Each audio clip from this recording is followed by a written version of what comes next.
This week's Parsha is one of the most fascinating in the entire story of the people of Israel's wandering through the desert. It's called Parashat Korach. Korach was someone who led a rebellion against Moses' leadership. Now, what's interesting is the context.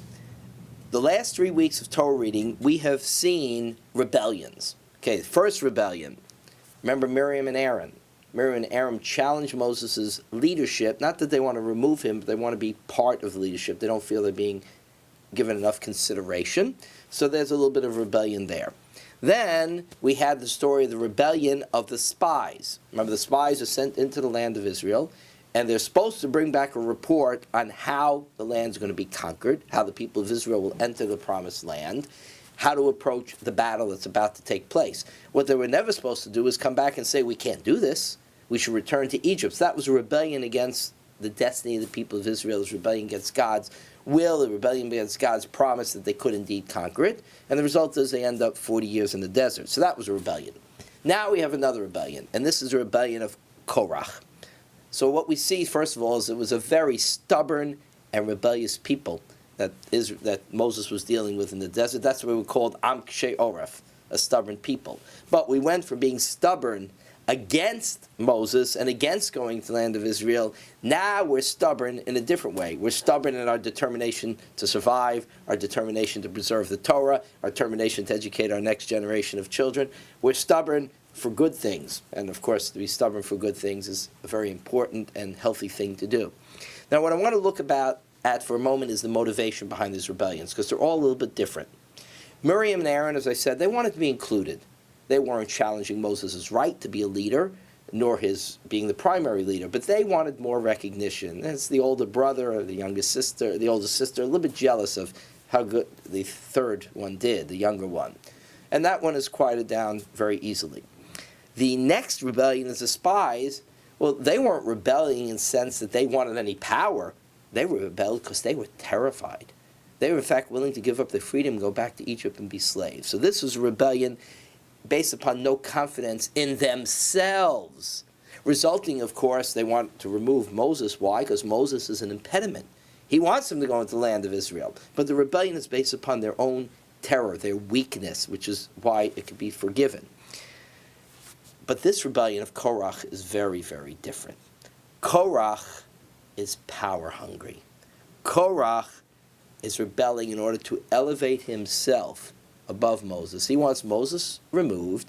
He claims he's going to make a democracy. He's going to enter into leadership with all the other leaders of the tribe, that Moses is being too much of a hog. He's holding on to leadership and won't share it with anybody. And that's what Korach presents. But we see what his real motivation is. His motivation is he wants to remove Moses and take all the power to himself. He lies about Moses, because Moses, in fact, did share leadership to a very significant extent. Think about the stories we've read. He establishes a judicial system. He says, you'd be the judges. If something is too difficult, too complicated, you can bring it to me. But I want you to be the judges in your local milieu, in your local domain. There are prophets who are prophesying in the camp. And others say to Moses, stop them. What are they doing? You're the only prophet. He says, no. Would there be more prophets? I want more people to participate. Would that they were prophesied that there would be more leaders in the community. One time he turns to God and says, I can't do this by myself. I can't handle it by myself. I need help. And of course he appointed the heads of tribes. He took Aaron. He makes Aaron the high priest. He doesn't hold it for himself. He doesn't offer the sacrifices. And he shares power with Joshua. In fact, he presents Joshua as the next leader. So Moses is a man who shares power and looked for more of a democratization of the community and the leadership. Korach was a man who lied to the community about Moses in order to grab power for himself. He was motivated by his zeal to take control and to take power. It was not a rebellion for the sake of the people, not a rebellion for the sake of heaven. It was a rebellion for his own sake. And when we look at rebellions and revolutions throughout history, we see the difference. Think about the communist revolutions in Russia and China. Was that for the benefit of the people? Was that to share power? We saw the results. Became despotic regimes. Tens of millions of people slaughtered, starved to death.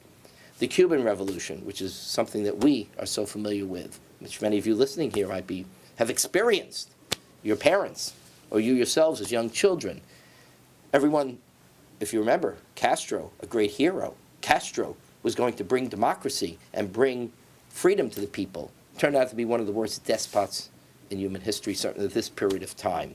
And still, the Cuban people suffer from his control, his desire for power, which he simply passed on now to his brother. So that was a rebellion, not for the sake of heaven for the people, but for his own power. There's been numerous coups d'etats in South America, Latin America. Many of them were simply to replace one dictator with another dictator. We just saw it in Egypt.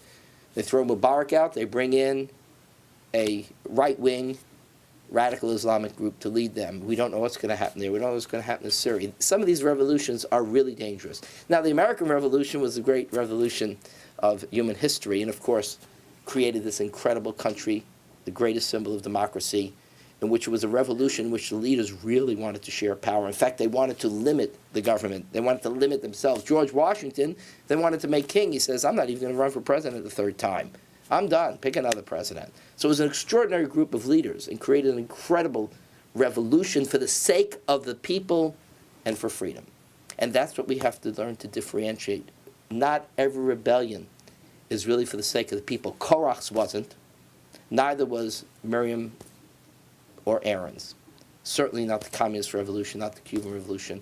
And when we look into Syria, it's going to be the same question. Are the revolutionaries there to improve Syria, to make it more of a democracy, to share power? Or is it just a group that is even more radical and more desirous of power than the current president, Assad? I don't know what the judgment will be, but we have to ask those questions before we get involved in helping a revolution that could turn out to be more like Korach's. Good thing there was no one there to help Korach in his rebellion, or that would have been the end of the experiment called the Jewish people. It's a fascinating story, not just about Korach and rebellion, but it's a fascinating story about people who seek power and to understand the difference between the revolutionary for an idea of sharing power and of giving power to the people and of creating a true democracy and a true tolerant society, rather than one that is simply a personal rebellion in order to exalt oneself over others and to lord over them. Read this Parsha with that in mind and have a wonderful Shabbat Shalom.